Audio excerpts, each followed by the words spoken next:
and welcome to the Dial Global Virtual Lounge. This is the show where we discuss the future of the modern workplace and the impact of diversity, inclusion, belonging, equity with the world's most successful and innovative business leaders. Today, we're joined by three of my favorite PR and D&I execs. I can say that officially. So Midge McCall, Group Head of Engagement and Communications at Odeon Cinemas Group. David McDonald, Director of Communications, Global Brands and Retail Pharmacy International at Walgreen Boots Alliance, and Raj Majaria, Head of Diversity and Inclusion at Direct Line Group. So the role of PR and communications when it comes to diversity, inclusion, belonging, equity cannot be underestimated. I think it's something we can probably all agree is not talked about enough in the press or in the media. Yet it's really, an absolutely crucial part of diversity and inclusion, and ultimately being authentic when it comes to people, when it comes to leaders, when it comes to brands. There's a social and moral obligation to make the PR and communications industry more diverse and inclusive, and to leverage the power of authentic storytelling when it comes to driving positive, sustainable change, both internally and externally. A thriving PR communications function is a key strategic driver to really delivering greater engagement and should not be underestimated. Welcome to the show, all, and really excited to talk to you all today. I think just by way of kicking things off before we get into the nuts and bolts of things, it'd be great if you all gave a real brief intro into how you came to be where you are today, and obviously why you're so passionate about PR and, of course, diversity, inclusion, belonging, equity, or DIBI, as I like to call it for short. Raj, coming to you first. Thanks, Layla. So I've actually got two hats on today. My career up until the last 18 months has been in the communications world.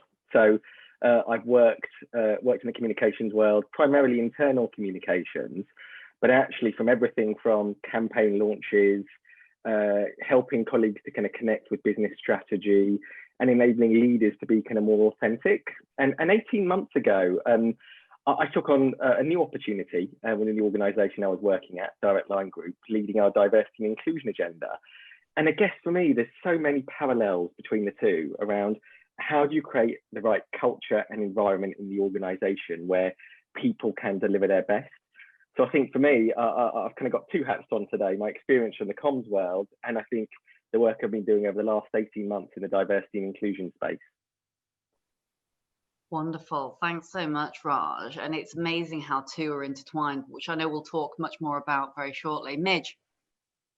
Yeah, I guess I've always been attracted to businesses that have a culture that's people-focused, inclusive, friendly, warm and fun. For me, having fun at work, because we spend a lot of time there, is really important. And I think, as I've said to you before, I follow my heart. So working at Odeon Cinemas Group is a bit of a no-brainer. It's a fantastic brand.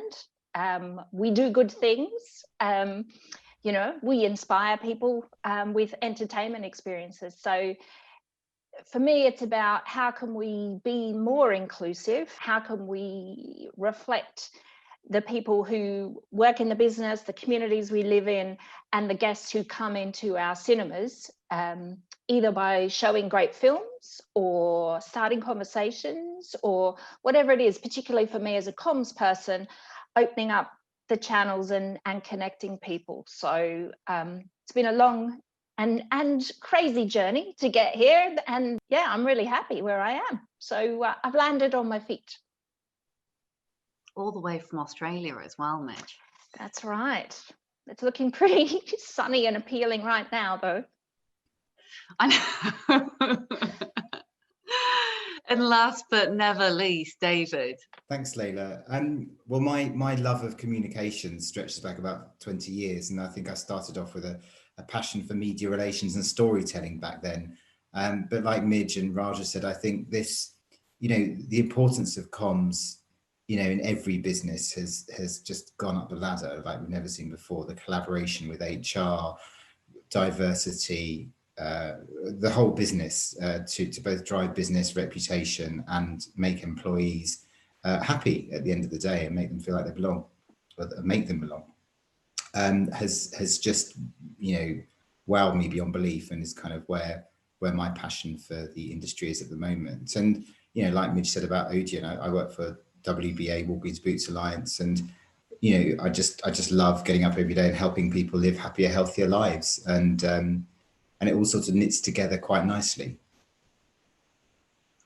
Absolutely, I think, and thank you all for that. It's fascinating kind of hearing how, I mean, with diversity, inclusion and belonging, right, there's never one silver bullet, is there? It's one of those things where there's so many different facets involved, and communication and language in particular is one that binds everything together, which I guess leads me to kind of my first question, which is, when it comes to diversity, inclusion, belonging, equity, what does this mean in the relation to the world of PR and comms? Because one thing I've noticed from my naive non-comms eyes is we rarely have PR execs who are at the forefront, of course, because you guys and girls are often being the puppet masters, making everyone else look good. But in my view, this is, unsung heroes and heroines who are working behind the scenes ultimately. I guess, it's interesting you use that analogy, because I think, if I go back 10, 15 years, the world of comms was very much about crafting the message, very much kind of top down. And I think about where we're at today, and I think about some of what David touched upon. For me, it's about, how do we as professionals set the right tone for conversations within the organization? So how do we facilitate an environment where there's the opportunity for the organization to have conversations around the issues? And how do we make sure we've got leaders who are really willing and equipped to engage in that? And then how do we, if I take a lens around, diversity, inclusion and belonging, how do we build that empathy? How do we build that understanding through awareness and education in a way that is human and powerful and makes a difference? But then, as well as I think the internal side of things, for me, there's an external piece as well. So how do you portray your brand, both corporately and in the marketing that you put out? So how do you make sure you're representing the diverse communities you serve? And I think there's also a piece around society. So what's your role in working with the communities in which you operate to affect change? And I think we know, when we think about diversity, inclusion and belonging, many of the issues and challenges that people face are deep rooted in society. And actually the only way you can really make a meaningful difference is to engage with that and look at how you're kind of creating that change externally as well as internally. Well, sorry, no, you go, Mid. I was going to say, I think you're right. We're kind of the amplifiers. We're not the music. And I talk a bit, in my comms about being the gardener, and that we're tilling the soil and we're watering the seeds and we're weeding the beds, and the plants are the things that are on show. So I love a metaphor, obviously. But diversity and inclusion and belonging should run through all of our comms all the time, and sometimes it's really overt and explicit in a good way, and other times it's a gentle nudge or just inclusive words or a tone that sits underneath. So sometimes we're the harmony, sometimes we're the melody, but we're bringing that sort of, couldn't go any further in my musical analogy, sometimes we're the bridge to the chorus, but comms allows all of that to happen. And I think, as Raj says, you need the platforms and the space and the guidance, and that's possibly where we are the puppet masters, the gardener, the conductor. Yeah, and I think to continue what Midge is saying, and sort of to draw on, Raj's point about the fact that at one point we were there to kind of create the messaging and sort of be the puppet masters, as it were. I think today we have a massive role to listen and help people listen as well. And one of the things I enjoy most about my job is drawing out information. I think there are two types of communicators. There's those who like to tell stories, and others that like to gather them. And I think there's an important role for gathering narratives these days and listening to people. Never so much have I seen, certainly since the Black Lives Matter movement, the need to kind of really listen to people before you start forming messages. I think listening is probably one of our greatest skills, or should be one of our greatest skills, because we're not the story. we are, you know, helping people tell their story. And so that whole authentic piece, you know, is about listening to people, connecting them, and then giving them a platform to share their own story. Yeah, and certainly everything that we're doing in internal comms, which, you know, to your point, Midge, diversity, equity, and inclusion all run through. It's about ensuring everything that we do, where I work, is about a two-way dialogue, and not just pushing messages from the top down, but how do you create platforms, forums for people to make themselves heard and get their point across and create their own messages and share. And I don't think until you give people that opportunity, they will feel empowered. And I think you need more and more in the modern company to create those forums. I think if anything, you know, the events of 2020 have taught us that, you know, driving the right outcomes really depends on hearing some of those uncomfortable truths. And you can only do that if you are really open to listening, if you're really open to kind of being vulnerable and that things aren't perfect. And, you know, I reflect on one of the examples of things that I think made a big difference in our organization at Direct Line Group. And that was, you know, at the time following the sad death of George Floyd, was providing a platform on one of our colleague calls for one of our Black colleagues to share her very personal and raw experiences of being a Black woman in society today. And that was both experiences, you know, outside of our organization, but also experiences within our organization. And that was, you know, on a call with thousands of people listening. And it was that raw emotion that I think certainly for us helped to re-engage us in a conversation about where are we really at and what do we need to do to move forward. And I think, you know, that talks to me about, you know, as communicators, we've got a critical role in enabling conversations like that. So actually, I think about, you know, the conversations I had with the CEO prior to that around, look, we really need to do this and this is the right thing to do. And actually the conversations I remember having with a colleague who wasn't sure about how honest they could be, you know, on a call with the CEO in front of thousands of colleagues. And I think for me, that absolutely talks to, you know, the role of us as communicators being facilitators and enabling the organization to really have those meaningful conversations. Because if you don't, you're just not going to be able to move forward. It's incredibly brave of people to share their personal stories. And that always amazes me. I used to work for a blindness charity in Australia, and just listening to people with low vision or who are blind tell their own story of how they react, how they live their lives. And you just think, wow, thank you, because by listening to you, by hearing your story, I can be better at my job or better as a person or whatever it is. But they're just normal people, you know, they don't have to be amazingly inspirational, but just hearing others' points of view. You know, there's 8 billion of us living on this planet and no one's got the same life experience and makeup and all of that. So the bravery is what I absolutely applaud. And Raj, I just love that you can give everybody a platform and they feel listened to and reflected. Someone else sitting in that audience is reflected there.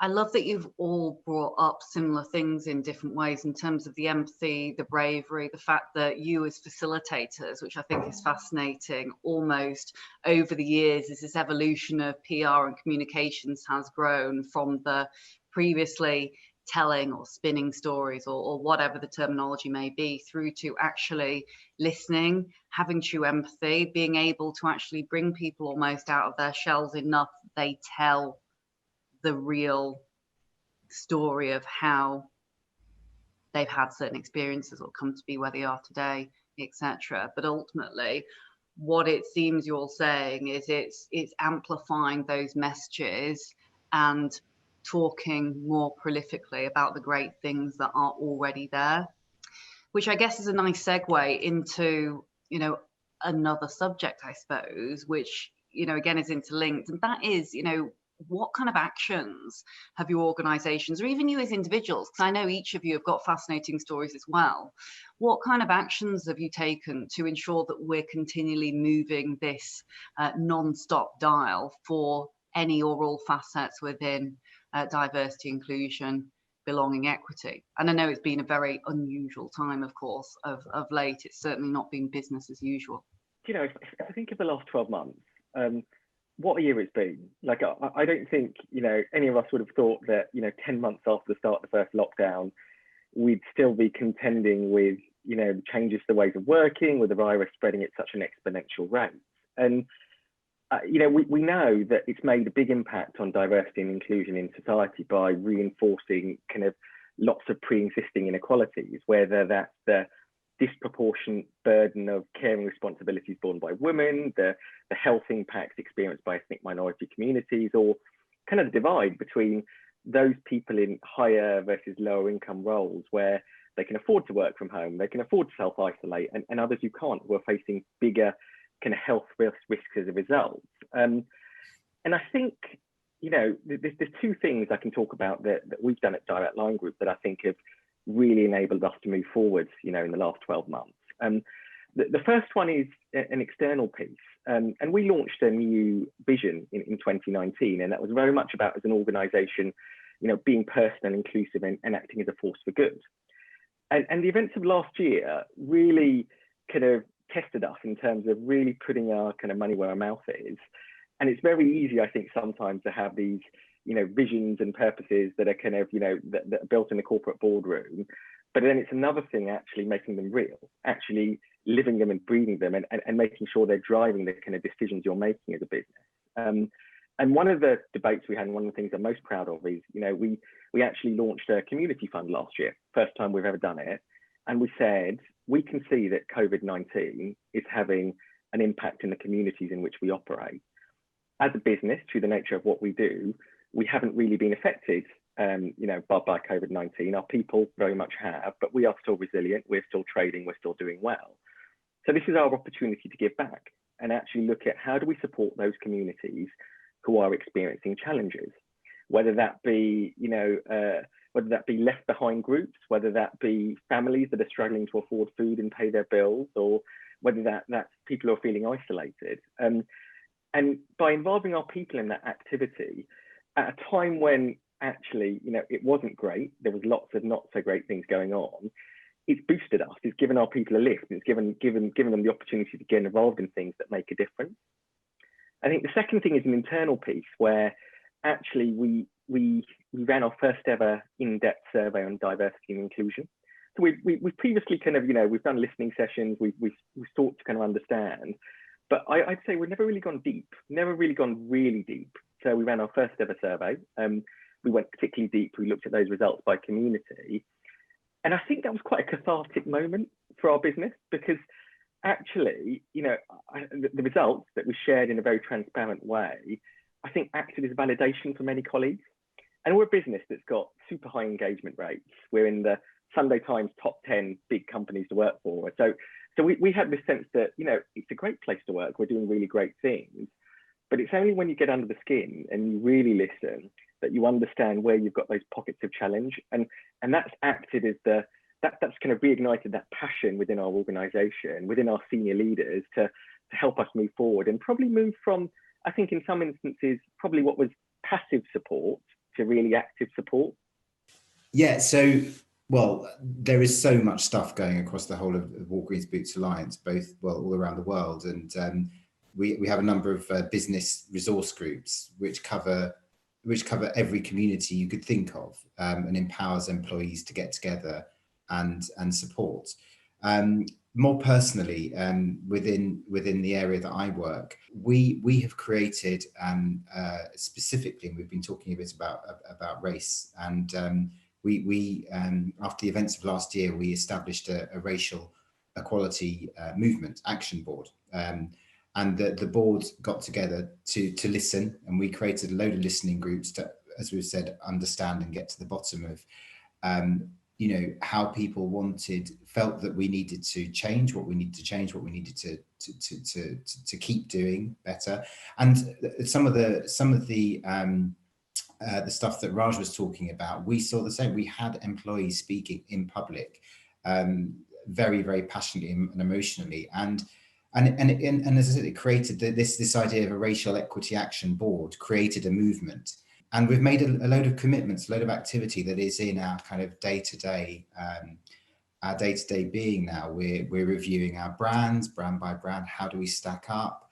We're looking at our kind of development for our people. We're looking at creating the right resources so that we can all learn and develop and listen as we go about our jobs.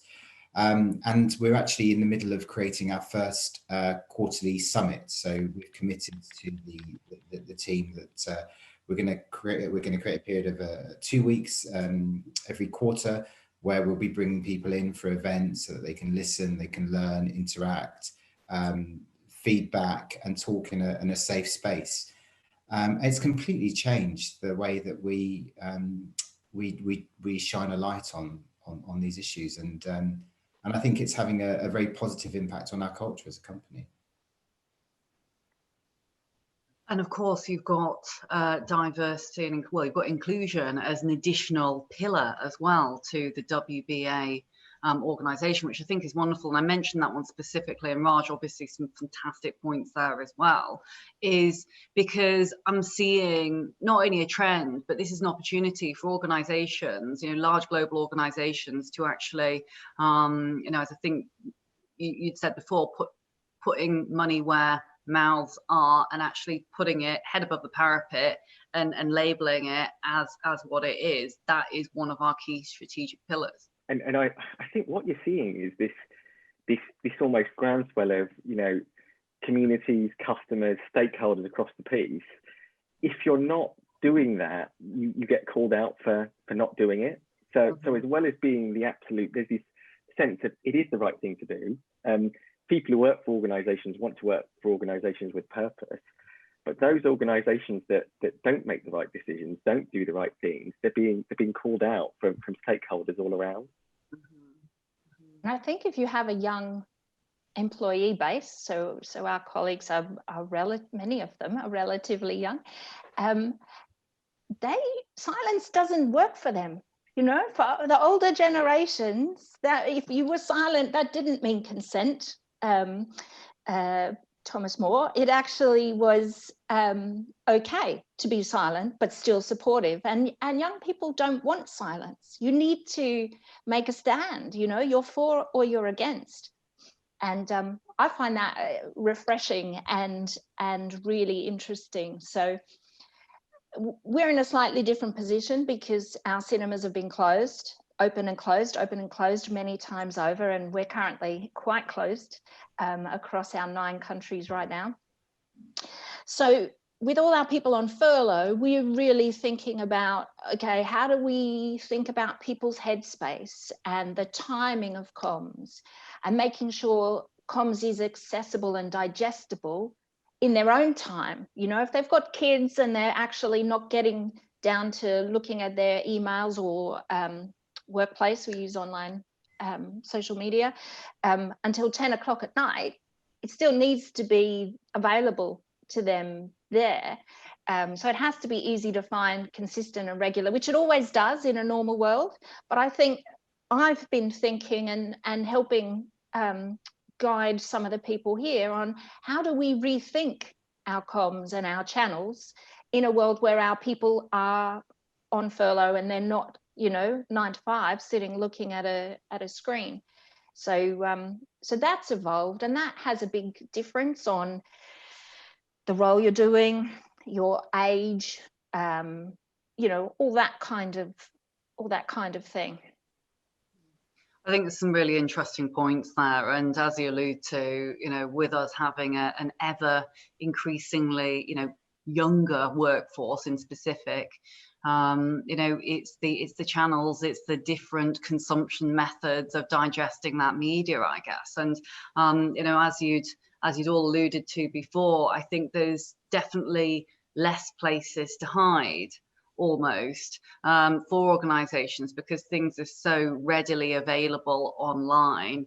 All it takes is, you know, whether it be a glass door piece or whether it be something else, there's almost no space for not using this as an opportunity and speaking out for you know, for truths, really, because ultimately it's and obviously we saw you know who get banned off Twitter, but generally speaking, you can take to any platform you want, can't you? And it's right there at the forefront. And interestingly, when we speak to, we've got a millennials council, actually, they just don't take, they won't have it. They're so bold and brave in some senses, they just will not even consider working for an organization that doesn't genuinely put purpose and inclusion at the forefront of what it is that they're trying to achieve. It's almost we can see through the lack of authenticity that might have existed in the past, not with your organizations, of course.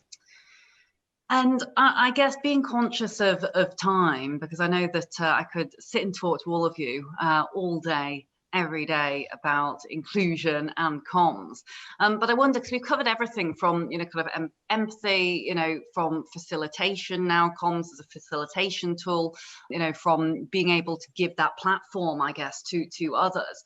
I wonder, when we look at kind of top tips, whether we could look at some of the considerations for other PR and comms professionals. I think, you three are at the top of your game, and so what can others learn, whether it be someone in a similar role, or whether it be someone who's coming up the career ladder and either wants a career in D&I or in comms? What are some of the top tips that they can really be learning? And I guess then maybe we take it even further and say, look, I think the wider business and other areas of business can learn a lot from PR, comms, authentic storytelling. Ultimately, what else can we be gleaning from today's session?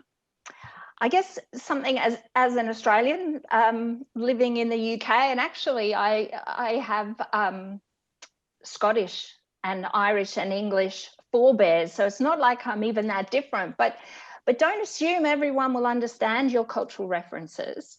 I think that's a big thing for comms generally. But also what might work for one group specifically actually might work for everyone. And I think it's about thinking, if we build ramps in buildings, that helps people with disabilities, but it also helps parents and guardians and those with children. It also helps older people. It helps me if I've broken my leg, so it's not just, we can only build a ramp because only people in wheelchairs, and there's only 3 of them this week, so it's about thinking, how can this inclusion actually benefit everybody? If I've got low vision, I can't read italics very well, but if I've got good vision, I actually can't read italics very well. And I mean, that's a tiny little thing, but it's about somewhere in between ramps and italics that we're working. So I guess don't assume, and in not assuming, think first, ask and listen. So test your comms on someone else, have some trusted advisors. And I think, David and Raj have got panels, which is fantastic. We've just started an ethnicity panel here as well. Get input from people who know their stuff or know what they want to say or how to be talked about. It's not just the biggest or the loudest groups. It's coming from a place of openness for everybody. Thanks for that, Mitch. And actually, you remind me that I did want to ask around culture, because of course you all work within global organisations that are present in not just the UK, but within the wider world. And of course, Mitch, you've, I was going to say then come to us from Australia, but of course you haven't specifically come here for us. But actually, have you noticed specifically there being major cultural idiosyncrasies or differences between, the bigger group in America across to obviously here in the UK, and how that and those narratives have played out when it comes to the role of communication? Absolutely. And I mean, it's difficult not to fall into stereotypes, and we have 9 countries across Europe, plus we have our American cousins.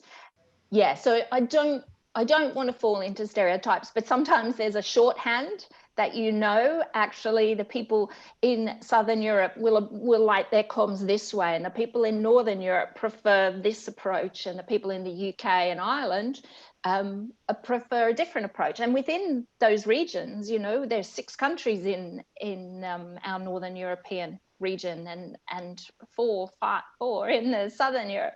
So within that, there's a multiplicity of people, but you do need to know a little bit about those people and what they want from their comms, so that you are delivering something they don't have to work at. You know, they can get your comms, they can digest the message because it's targeted to that audience. And I mean, that's comms 101. I'm sure David and Raj would agree that, you know, if you don't know your audience, you're not going to get your message across. Thanks so much, Midge. And Raj, thoughts? I guess firstly, you know, key top tips for those who are tuning in, whether they be from PR or D&I, but also how you know, direct line has been impacted, or the changes in the narrative when it comes to different countries, different cultures in the UK and the wider world. So I think of top tips, probably, you know, one big thing for me is, you know, be brave. If you're not having the uncomfortable conversations, you're probably not having the right conversations. And it's how you actually push your organization to be comfortable having those uncomfortable conversations. Because naturally, particularly, you know, you find when you can be working with leaders, then they're wired to be in control. They want to be able to control, you know, what they're saying. They want to be equipped and be able to kind of manage the message. And when you're talking about diversity, inclusion, and belonging, you often have to step back, be willing to listen, and sometimes admit you don't know, but you're willing to listen and learn.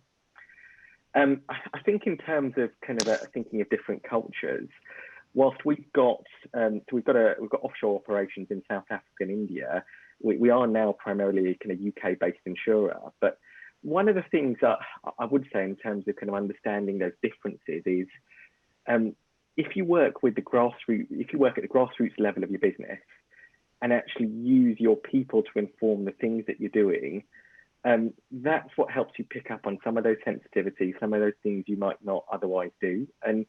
And over the last 12 months, we've probably reset the way that we work with our employee networks. We've got, like David said, we've got networks that cover a number of different communities. But historically, their role has primarily been around kind of raising awareness. They've done lots of good things. They've acted as a community for the people that they work with, but we haven't really kind of almost connected them into the kind of broader organization. And what we've done over the last 12 months is we've given the role in helping to shape the things we're doing. So the survey I talked about earlier, very much grounded and shaped in conjunction with those networks. They've helped us think through some of the things we're doing around recruitment principles to protect from bias. They're helping us think through some of the work we're doing around kind of training and education. And what we've found is, you know, when you give people the opportunity, they step up to it. They want to contribute, they want to participate, and you end up with a much richer end result or product. So I'd say work with your people, empower your people, because it will help you to achieve better and more effective change. Many thanks, Raj. And I absolutely concur on the empowering of people. I think ultimately, if you can empower your people to feel brave enough and confident enough to speak out within the realms of what is truly happening and back the brand, then you know, it's a major step forward, especially in this world that we're living in. And again, finally, David. Yeah, no, I've been sort of busking it and thinking what I would say here actually, and I think empathy is a big word for me, and like really seeing things from different people's perspectives. And it's, you know, it's rare in life that you're actively encouraged by your employer to read, to soak up more, and just, you know, enrich yourself on any matter that is such a human importance, I think. And I just encourage anyone to do that. And the more questions that you ask, and the more people from different backgrounds around the world, around the country, even around just London here, you can get different perspectives, and you can grow your mind and be more tolerant. I think we all, with everything that's going on in the world at the moment, owe it to ourselves and our companies to do that. And I think it's as I say, it's about being empathetic and seeing other people's points of view. And when you get into that kind of mindset, it blurs going to work and having a rich, wonderful life into one. And I think it's certainly brought a huge amount of joy to me, and put me in contact with people that I might not have spoken to otherwise, I don't think. I think it's a point that we can all relate to, isn't it? Those blurred lines between both business and personal, because right now how we're living, the two almost go hand in hand. So it's almost impossible to not bring at least some of your authentic self, in inverted commas, to the workplace ultimately. I'm not sure about all of you, but I've taken it in a way as a positive. I know we're trying to be glass half full here, but it's not always, look, life and business, it ain't plain sailing a lot of the time, but ultimately where we can, dive a little or dig deep into someone else's world, what's happening within their personal life. And as you said that, David, be encouraged by our employers actually to speak out is very, very different to how it used to be, or how it was even, a couple of years back. But I think asking questions is the important piece as well. I think, I think we talked a lot today about listening, and I think it's definitely challenged all of us as communicators to switch out of broadcast mode and into listening mode, I guess. I guess there's a theme for me with this. It's about just being human, yeah. and the very fact that we're talking together. We've got an insight into each other's homes, which you can never imagine being the case 12 months ago. And it's made me think. I remember at the start of lockdown, there was a particular BBC News report, and it was with a professor, and I remember his kids came kind of bounding into the background, and a couple of minutes later you saw his wife kind of jump in, drag them out, and actually he ignored the whole thing, was cool, calm and collected. But it's made me think, kind of, views have changed right now. I'm certainly finding on many of the calls and things I have, if someone's kids come into the frame or you've got pets there, everyone loves it. You stop, you take a moment to talk about what you've seen. So I think, the good that's come out of it, I think, is it's allowing people to be more human, more empathetic, more understanding. I think it's really, it's lovely. I love seeing people's children and cats and various things. We need to be careful though, that we're not, we're no longer working from home, we're living at work, which is a meme that I read recently. Can we let go? So I'm sitting at my dining room table, actually in the same place where I have my dinner every night. And for me, it's a great thing to close the laptop, move it away, go for a walking meeting or something. So I think for people's mental health and culture, that we're not insisting they stay, visible here on Zoom all day, every day. But yeah, I think people are kinder. I hope people are kinder. Yeah, it's an interesting one, isn't it? I put a post out on LinkedIn, and I think also people are a lot more willing to challenge and actually put their thoughts out there. Additionally, whether it is just the product of the environment that we live in these days, or obviously what's happened with COVID and the mass pandemic.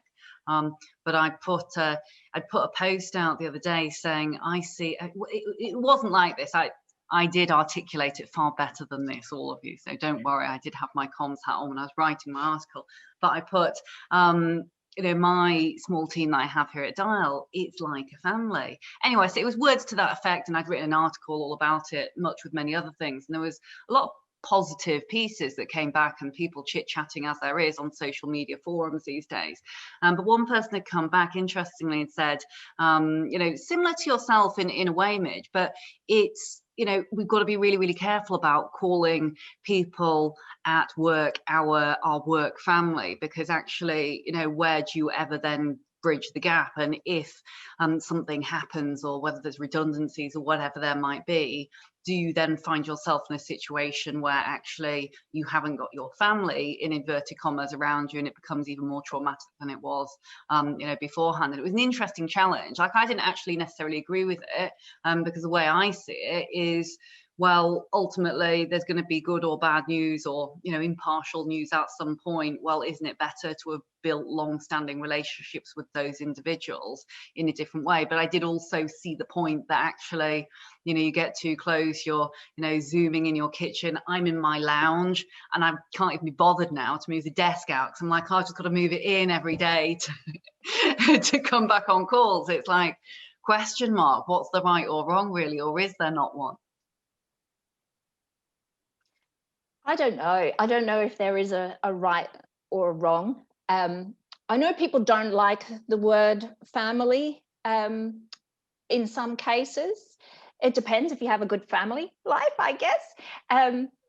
But that's another whole conversation. It is another whole conversation. But I think it's the normal human things that help you rub along better, make you more tolerant, as David was saying. You know, it's not until you've been for your first drinks night, perhaps with your new team, or you've seen their kids or their dogs or whatever, that you start to see a whole person. And that, you know, we weren't necessarily bringing the whole person to work before. And there's no getting away from it now. So I think it does make you, or it certainly makes me more tolerant, more, I just love seeing the other side to people. You know, for me, business and work, of course, it's serious and it's commercial and we need to make money and all of that. But it is also a big part of my life that needs to be fun. And I work with lots of great people. So why wouldn't we have a laugh in between, or a, you know, whatever? I'm with you, Midge. I think, you know, I actually care personally for a lot of the team who I work with. You know, I've got really great working relationships with them, and I wouldn't want it to be a different way, because they're human beings, and actually we, you know, I find the fact that we work well together and have a good relationship enables us to get more done. So I see the kind of challenge around kind of, you know, blurring boundaries, but I think there is also this sense of making the world of work more human can only be a, you know, I think can only be a good thing. So I'm certainly all for embracing it. Yeah, and it's got to help with that productivity. Sorry, David. And you know, we can ROI this. I'm sure, taking it back to our commercial team, that more productive people are happy people who get along well. No, I agree, and I think it goes full circle. That's the whole point of diversity, isn't it? The more diverse your team is, the difference that you have makes you collectively better, doesn't it? At least that's the theory. So, you know, yeah, and also, you know, it's there's so many iterations. There's no one right or wrong answer. You know, that whether you work for a small company, a big company, a big team, and you know, no two relationships are the same. So I guess, you know, we're in a great place that there's more room, more flexibility to be as you know, as close or however you want to play it individually, I suppose. And so personally, I you know, I'm really thriving. I'm loving this time to get to know people better and meet in new, more familiar ways. Right back at you with that one. And I guess in summary, and wow, you know, where do I even start with a summary? This is a tough one, because we've covered so many things today, but some of the themes that really have stood out for me, and I'm sure those who are listening, are empathy and humanity. It seems to weave throughout every vein of the discussion points from today's session, being human, but also perfectly imperfect almost. I love it. I think what's also really come out is, you know, even though it's unusual in one sense to have 3 PR and D&I execs together, you know, all united by their passion of and for people and authentic storytelling, just demonstrates how important a strategic role PR, communications, D&I really is when it comes to the bigger purpose, bigger picture business strategy. I know you mentioned there, Midge, ROI.